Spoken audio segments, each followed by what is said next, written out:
Well, Tennessee's two senators are challenging the Electoral College results for the presidential election. Marsha Blackburn and Bill Hagerty both joined about a dozen other state senators who want an audit of the election. But as News Channel 5's Kyle Horan learned, other political leaders believe it's a waste of time.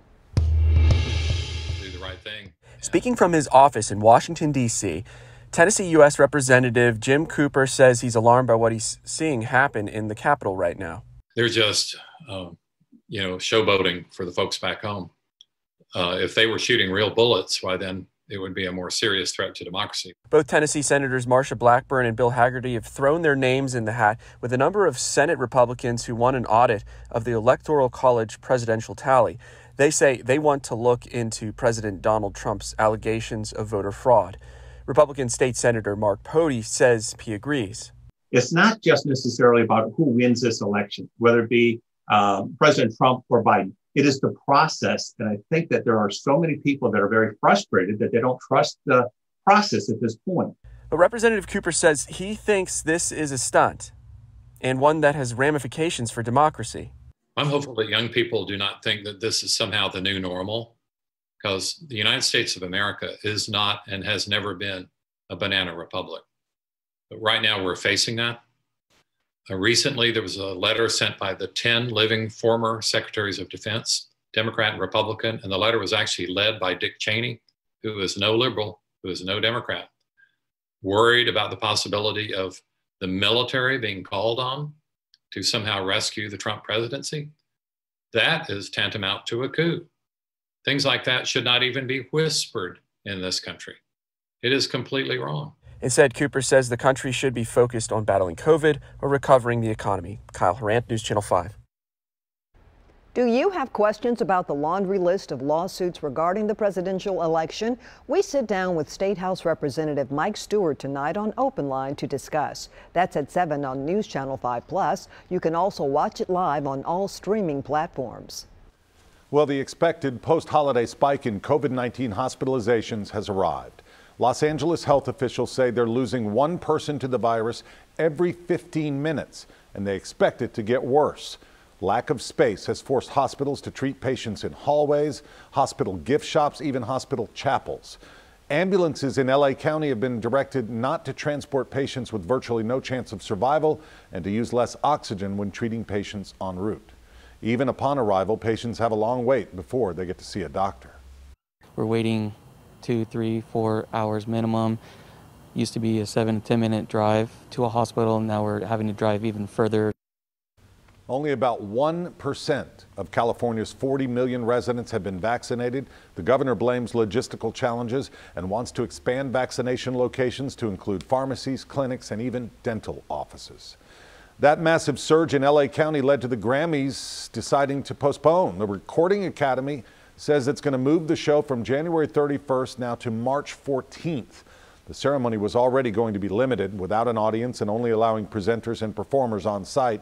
Nominated artists wouldn't have been allowed on site either. And Great Britain's Prime Minister has ordered a new nationwide lockdown to try to contain the new variant of the coronavirus. This is the third time England has entered a lockdown. It does take its toll on you because everything's so unstable, so it feels like the ground's moving beneath you.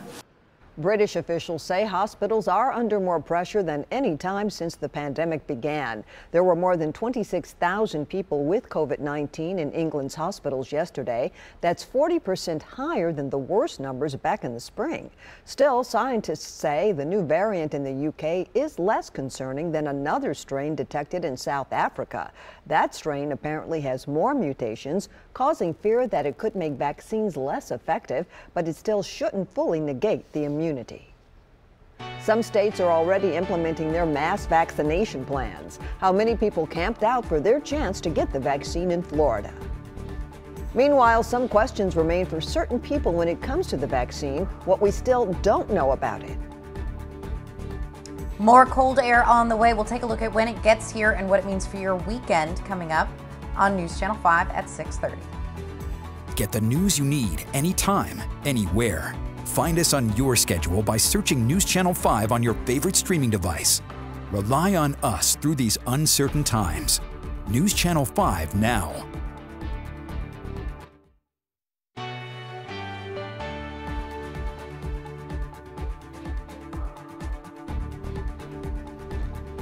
You may have seen this face on News Channel 5 before. Martin Kenyon is a 91-year-old British man who became an internet sensation after getting the first dose of the Pfizer coronavirus vaccine. Kenyon told CNN he received his second and final shot of the vaccination December 29th.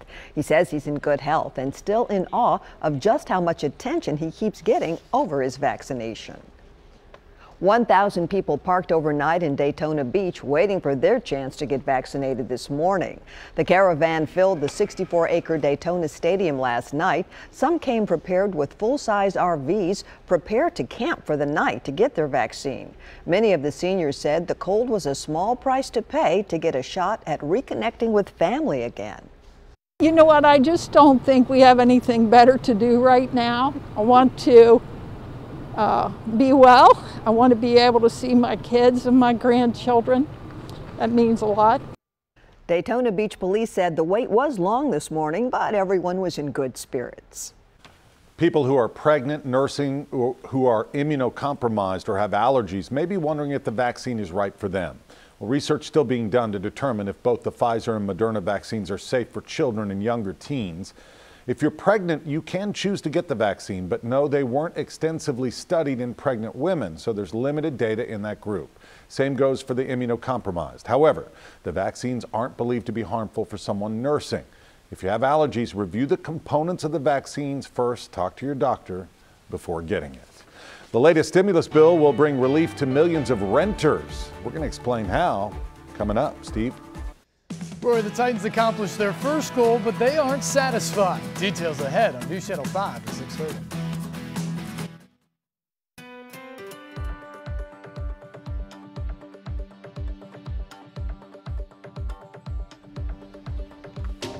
Most states are starting to receive some of the billions of dollars set aside to help Americans pay their rent, Rory. Now, this money could help 40 million people who owe back rent. Alicia Nieves shows us how it all works.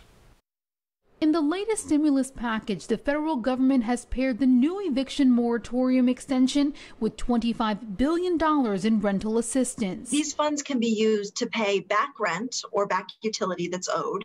It can also assist with forward rent and forward utility payments. Diane Yantel is with the National Low Income Housing Coalition, which advocated for this kind of funding, but explains the new rental assistance comes with very specific qualifications for renters in need. They have to be at 80% or below area median income, and localities are required to have a preference for people who are at 50% or below area median income. In addition to income qualifications, renters also have to prove a risk of becoming homeless without assistance and have to actively search for a rental assistance program in their area, which could vary widely depending on your state. Early on in the pandemic, there were some funds made available to states and localities to create emergency rental assistance programs.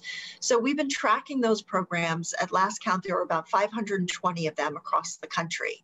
About 30% of those programs have already shut down because the resources have been depleted. Renters in states and localities where there are existing rental assistance programs still in place, they will have access to the rent relief first, while those in parts of California, Alabama, Georgia, West Virginia, and Tennessee, where programs have closed or never existed, they will have to wait until a new program is created. So on our website at nlihc.org, we have a map and a database of all the emergency rental assistance programs that exist now.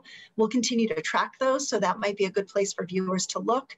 They can also call 211. It's unclear how quickly the $25 billion will run out, but most organizations like Yantel's are almost sure it's not enough, estimating more like $100 billion could be what is needed to get all struggling renters through this pandemic. I'm Alicia Nieves reporting. Music City trying to rebound from the tornado, the Christmas Day bombing, and the pandemic. And thankfully, help is on the way for beloved music venues around our town and around the country.